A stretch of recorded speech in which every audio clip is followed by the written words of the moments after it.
Dad perfect events. I stared at that group chat message for a good 5 minutes before it really sank in. Hey everyone, quick update on Father's Day. We've decided to keep it immediate family only this year. Just me, Jessica, and the kids. Hope you all understand. My name's Victor Pierce. I'm 65 years old. And that message from my son Michael just shattered everything I thought I knew about my family. Let me back up a bit. I spent 35 years working for Pacific Telecommunications, climbing utility poles and running fiber optic cables until my knees couldn't take it anymore. My wife Dorothy and I, we lived simple, saved every penny we could. We had plans, travel a bit, maybe buy that little cabin up in Montana we always talked about. Then Dorothy got pancreatic cancer 3 years ago, gone in 8 months. After that, well, those dreams just seemed pointless. The money just sat there in the bank, earning interest, mocking me. So when Michael called crying about needing help, I figured, why not? Family's all. I had left. That first call came 5 years ago. Michael was 33 then, fresh off another failed business venture. This time, it was some craft beer brewing operation that went belly up after 6 months. Before that, it was a food truck that caught fire, literally. Before that, a consulting business that consisted mainly of him having coffee with other guys who also called themselves entrepreneurs. Dad, he said, voice all broken up. Jessica and I found this perfect house in Riverside. Great schools for Sharon and Tommy, but we're $180,000 short on the down payment. If we don't move fast, we'll lose it. Jessica was his wife, 30 at the time. Used to work in marketing until she decided she was going to be a lifestyle influencer. That meant posting pictures of her yoga poses and green smoothies on Instagram. Not exactly what I'd call steady income, but Michael seemed to think it was the future. The thought of my grandkids, Sharon who was 4 then, and little Tommy who was barely 2, stuck in that cramped apartment they were renting, sharing a bedroom, I couldn't stand it. Dorothy always said, family comes first. So I wrote the check. $180,000, just like that. But it didn't stop there. Oh no, that was just the beginning. 2 months later, Michael calls again. The mortgage payment is $3,500 a month, plus another $700 for property taxes and insurance. His latest business idea, some kind of subscription box service for pet supplies, wasn't taking off like he'd hoped. Could I help? Just temporarily, until things got rolling. Temporarily turned into 5 years. I set up an automatic transfer, $4,200 every month, straight from my account to theirs. Then came the private school fees. Jessica insisted Sharon was gifted and needed special attention. That was another $2,200 a month for some fancy academy. Tommy's preschool was $800 a month. Then there were the car payments. Jessica needed something safe for the kids, she said. So I helped with the lease on a $650 a month BMW Michael. Needed something professional for his business meetings, so that was another $550 for his Audi. I kept track of it all in a composition notebook, the old-fashioned kind. Every payment, every month.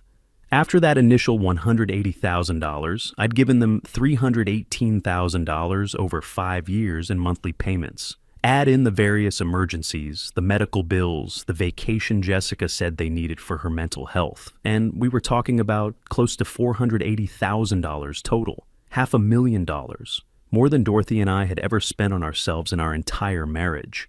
But they were family. They were all I had left. And every month, Jessica would text me pictures of the kids, Sharon learning to read, Tommy taking his first steps. Michael would call and tell me how grateful he was, how this next business idea was definitely going to be the one, how he'd pay me back soon. The breaking point came 3 weeks ago. It was Thursday before Father's Day weekend, and I'd been looking forward to it.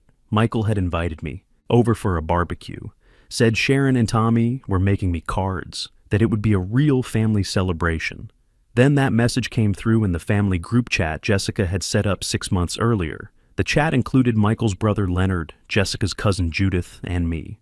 Supposedly it was for sharing family photos and coordinating visits. Really, it was just another way for Jessica to show off their lifestyle. Immediate family only. Those words hit me like a freight train. I wasn't immediate family. I was the father who raised Michael, who taught him to ride a bike, who walked him to school when he was scared. I was the grandfather who'd held Sharon and Tommy when they were babies, who'd paid for their schools and their activities and their mother's yoga retreats. But I wasn't immediate family. I didn't respond to the message. Instead, I did what 35 years of technical work had taught me to do. I investigated. See, something had been bothering me for months. The numbers didn't add up. If I was paying their mortgage, their car payments, their kids' schools, what were Michael and Jessica doing with their own money? Michael's various business ventures must have brought in something, even if they always seemed to fail. Jessica's influencer thing couldn't be completely worthless. She had 15,000 followers and was always posting about brand partnerships. I started with Jessica's Instagram. She posted every single day, so there was plenty to look at. I scrolled back through the past year, really paying attention this time, instead of just looking at pictures of my grandkids. There was Jessica in Cancun last February doing sunrise yoga on some fancy resort beach. That place had to cost $400 a night minimum. There was Michael at a golf tournament in Arizona in March, posing with buddies at what looked like a pretty expensive club. There was the whole family at Disneyland in April. 4 days, deluxe hotel, the works. Had to be at least $6,000 for that trip. Then, I found the shopping posts, designer handbags, expensive workout clothes, fancy dinners at restaurants I'd never even heard of. Jessica would caption them with things like, treating myself because I deserve it, or investing in my brand. That's when it hit me. They weren't struggling. They were living like lottery winners while I paid for their actual responsibilities. But I needed proof, real proof. I remembered that Michael had added my name to one of their credit cards a few years back, just for emergencies. I'd never used it, but it showed up on my banking app for payment notifications. I'd been getting alerts that the payment was made automatically, but I'd never actually looked at what they were spending. I pulled up the statements. The card had a $25,000 limit. It was maxed out. The minimum payment was $750 a month. And according to my bank records, I'd been paying it automatically for 2 years. I didn't even remember setting that up. I downloaded every transaction. Page after. Page of charges. Restaurants, $200 here, $300 there. Clothing stores, $500 at Nordstrom, $400 at some boutique I'd never heard of. Bars and breweries, $150, $200, $180. Spa services, $350 for couples massages. An Apple Store purchase for $2,400. Probably new phones and tablets. This was their fun money, their play money. While I paid for their house, their cars, their kids' education, they were living like celebrities. But even that wasn't the worst part. The worst part I found by accident. While I was trying to figure out what Michael actually did for work these days, he'd been vague about his latest consulting gig. I decided to look up property records. Maybe he owned some kind of office space I didn't know about. What I found instead was a second property, a rental condo in Riverside, purchased 18 months ago. Purchase price, $475,000. Buyers, Michael Pierce and Jessica Pierce. My son owned rental property and had never mentioned it. I called the property management company, listed online, pretending I was interested in renting something similar in the area. The woman was helpful. Oh, that property? The tenants pay $2,400 a month. It's a nice unit, great area. $2,400 a month for 18 months. That's over $43,000 in rental income I knew nothing about. And the down payment on a $475,000 house would have been at least $95,000. Where did they get $95,000? Then it all clicked. My monthly payments to them weren't all going to their mortgage. Their actual mortgage payment was probably around $2,800. They'd been skimming $1,400 every month for 5 years. That's $84,000 right there, plus whatever they'd saved from me, covering their credit card and car payments. They'd used my money to buy an investment property so they could become landlords. I sat in my kitchen at 11 p.m. on that Thursday night, surrounded by bank statements and property records, feeling every one of my 65 years. Dorothy's voice echoed in my head, something she used to tell Michael when he was a teenager. You don't get to take people's kindness for granted forever. I opened my banking app. One by one, I canceled every automatic payment. The mortgage payment, the credit card payment, the monthly allowance I'd been sending to what Jessica called their household account. Then I drafted emails to Sharon's school and Tommy's preschool, informing them I would no longer be covering fees, and they should contact the parents directly. Finally, I opened that family group chat. My hands weren't shaking, but my mind was crystal clear. Thank you for the Father's Day update, Michael. Since I'm not immediate family, I've decided to focus my resources on my own immediate needs. Effective immediately, I've canceled all financial support. This includes mortgage assistance, car payments, credit card payments, and children's activity fees. I wish you and your immediate family all the best. I hit send and turned off my phone. I slept better that night than I had in years. When I turned my phone back on Friday morning, there were 47 missed calls, most from Michael, some from Jessica, a few from Leonard, which surprised me. The voicemails started confused and quickly escalated to panic. Dad, what's going on? Call me back. This isn't funny, Dad. Turn the payments back on. The mortgage payment bounced. The bank is calling. You need to fix this right now. You're being ridiculous over one Father's Day, after everything we've done for you. That last one almost made me laugh. Everything they'd done for me? Like what exactly? I didn't call them back. Instead, I called my neighbor Howard. Howard's 69, retired from the plant where they made automotive parts. He's probably my closest friend since Dorothy died. Heard some yelling over at your place yesterday, he said when he came over for coffee. Everything okay? I told him everything, the whole story, 5 years of it, right there at my kitchen table. Howard listened, shook his head a few times, and finally said, About damn time. You think I did the right thing? I think you did the only thing, Howard said. My nephew tried pulling something similar about 10 years back. Wanted me to co-sign a loan for a house he couldn't afford. I said no. He didn't talk to me for 8 months. Now he thanks me for it. Says it was the wake-up call he needed. 8 months is a long time. 8 months is better than never learning the lesson. Saturday morning, Michael showed up at my door. I watched him park his Audi, the one I'd been helping pay for, in my driveway. He was still in his golf clothes. Apparently, some things were more important than family emergencies. I opened the door before he could knock. We need to talk, he said, pushing past me. Actually, we don't, I replied, but he was already in my living room. What the hell is wrong with you? He demanded. Do you have any idea what you've done? The mortgage payment bounced. Jessica's credit card got declined at the grocery store. Sharon's school called, saying we're behind on tuition. I've been paying that tuition, I corrected. Past tense. Michael's face was red. This is about Father's Day, isn't it? We just wanted one day as our own little family. One day without... He stopped himself. Without what? I asked quietly.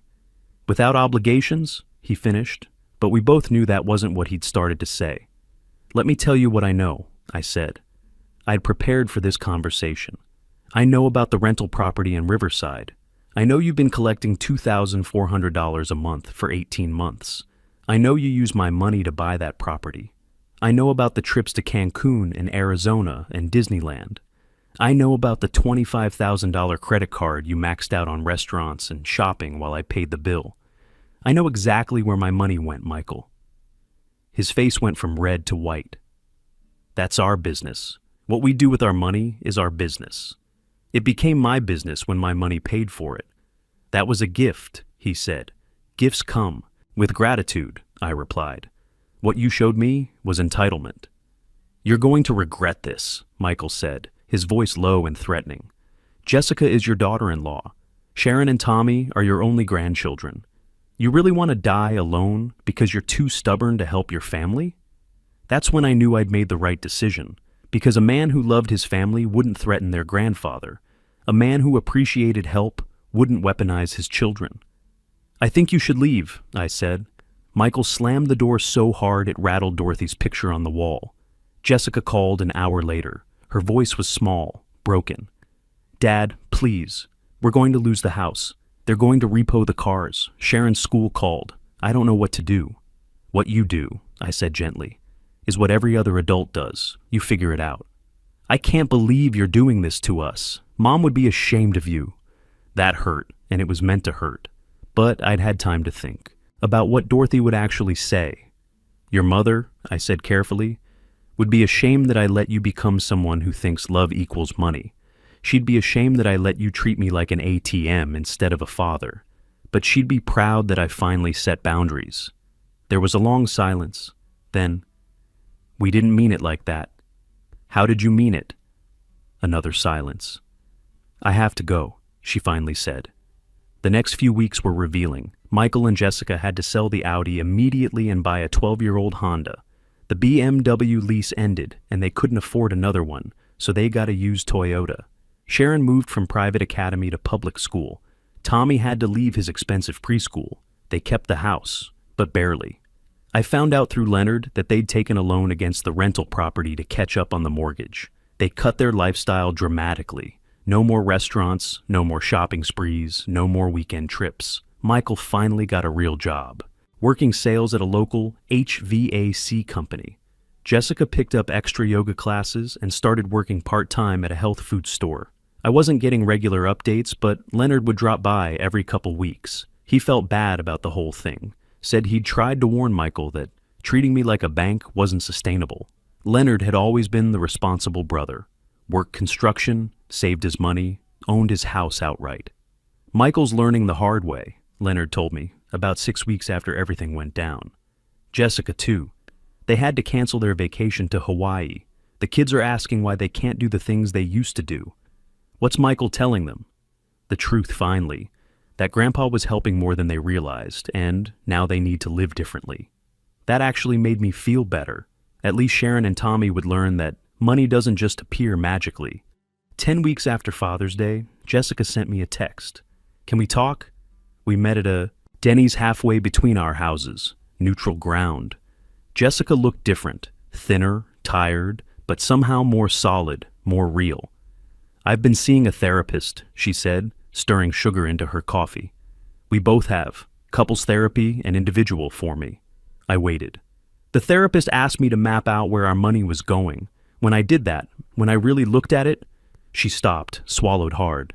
"Victor, I didn't realize how much you were covering. I mean, I knew you were helping, but I didn't add it all up. The mortgage, the cars, the schools, the credit card.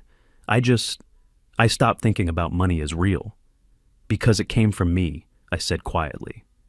"Because it came from you," she agreed, "and I took it for granted. Worse than that, I took you for granted." "The rental property," I said. "That hurt the most." Jessica's eyes filled with tears. "That was Michael's idea. He said we should invest, build wealth. I told myself we deserved it, that we'd worked hard. But the truth is we used your money to do it, money you gave us to survive, and we used it to get ahead instead." "Why didn't you tell me?" "Because I knew how it would look," she said simply. "I knew you'd realize we didn't actually need your help anymore, that we were choosing to take it anyway." We sat quietly for a while, watching other families eat their weekend breakfast. Regular families who paid their own bills and didn't need their grandfather to fund their lifestyle. "The thing about immediate family," Jessica finally said, "is that you're the most immediate family I've ever had. You loved me without conditions, and I threw that away because I was embarrassed to have my elderly father-in-law at my Instagram Perfect Father's Day. That was specific enough to be true." "What changes now?" I asked. "Everything," she said. "We're not asking for money. We're not asking for anything except a chance to rebuild our relationship on real terms. I want you to know Sharon and Tommy as people, not just as kids whose bills you pay. I want to have you over for dinner, potluck style, like normal families do. And Michael is learning humility the hard way," Jessica said with a weak smile. "Turns out nobody takes you seriously when you can't pay your own bills. He wants to apologize, but he's ashamed. He will eventually." I looked at my daughter-in-law, really looked at her. I saw something new there. Accountability. "Let's start small," I said. "Sunday dinners, every other week. You cook, I'll bring dessert. We talk, we spend time together, and money doesn't come up." Jessica nodded, wiping her eyes. "Thank you." "Don't thank me," I said. "This is what you should have had all along." That was 3 months ago. We've had 6 Sunday dinners since then. The first one was awkward, the second was better. By the third, Sharon was showing me her schoolwork, and Tommy was teaching me about some video game he liked. The house felt different now, less like a showplace and more like a home. Sharon seemed happier in public school, said she liked having more friends. Tommy didn't seem to miss his fancy preschool at all. Jessica had stopped posting those lifestyle photos on Instagram. When I asked her about it, she said she was taking a break from performing her life. She seemed more relaxed, more genuine, like she'd been holding her breath for years and finally let it out. Last Sunday, Michael finally apologized. It was brief, uncomfortable, probably the hardest thing he'd ever said. "I took advantage of your kindness, and I'm sorry." I shook his hand. "We're not buddies, probably never will be, but there's something like respect forming." He looks different now too, less polished, more genuine. Working that sales job has been good for him. He comes home tired like a real person, not like someone who's been playing entrepreneur all day. "The HVAC company wants to promote me to regional manager," he told me during one of our dinners. "It's real work, real responsibility." I forgot what that felt like. Jessica hasn't posted on Instagram in 2 months. She says she's taking a break from performing her life. She picked up more hours at the health food store and is teaching 4 yoga classes a week now.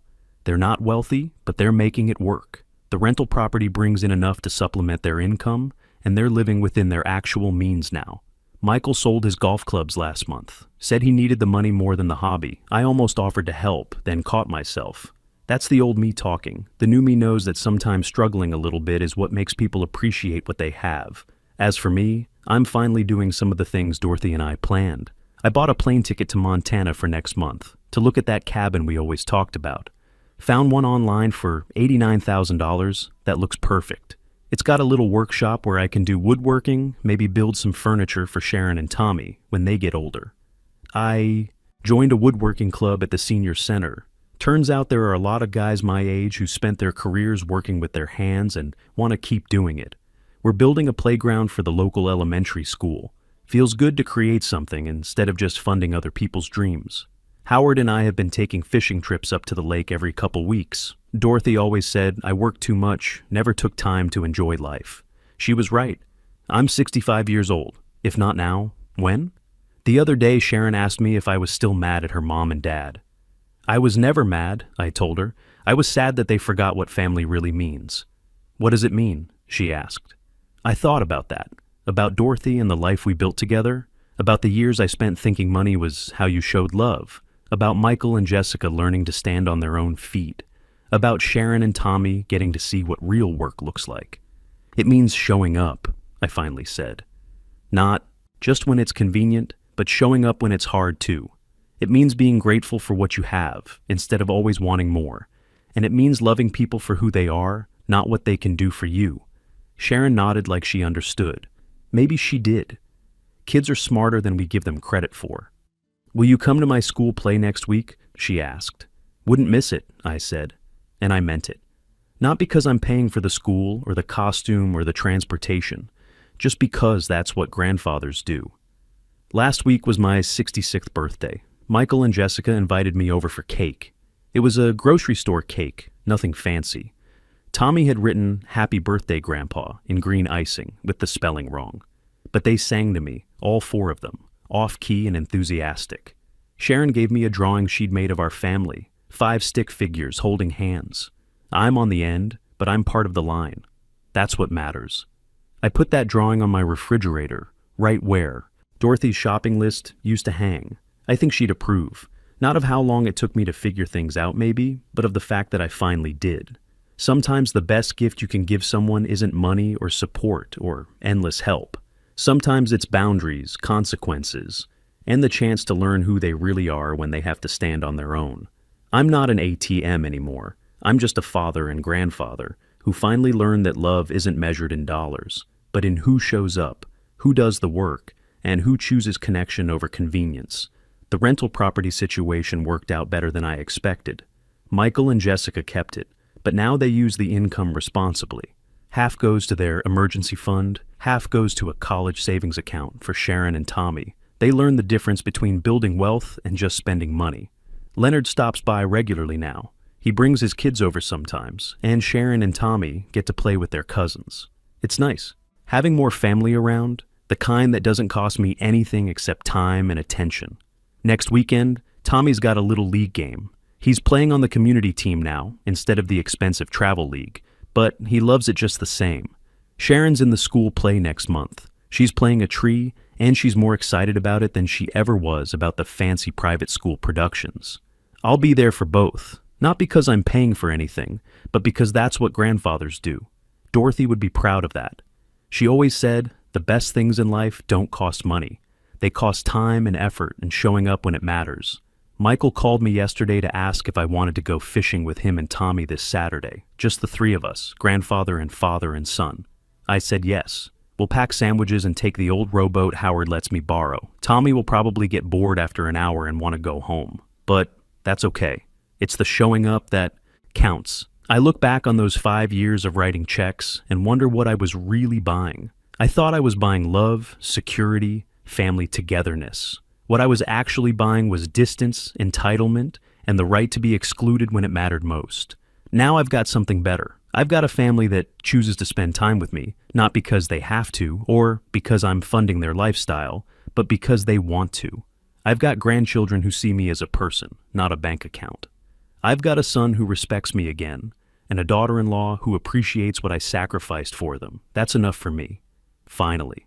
Dorothy would be proud of all of us. The hardest lesson I learned at 65 was that sometimes loving someone means letting them fall, because only when they hit the ground do they learn to stand on their own 2 feet. I spent 5 years trying to buy my family's love with money, only to discover that real love costs nothing but demands everything. Your time, your boundaries, and your courage to say no when yes would only hurt them more.